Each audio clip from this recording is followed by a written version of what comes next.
Hello everyone, I am Ahmed Mohamed from Rice Project. I have an important message for you. If you get benefits and are of working age, Universal Credit is replacing several of these benefits such as housing benefits, income support and others.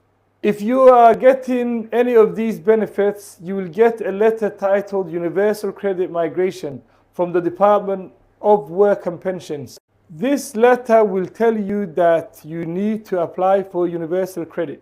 You must act when you get this letter and you will have 12 weeks to apply for universal credit. Please don't risk losing your benefits. If you need help applying for universal credit, Citizen Advice has a special helpline for you. Call 0800 144 8444. Thank you. And please spread this message. Let's make sure everyone in our community gets the support they need. Thank you very much.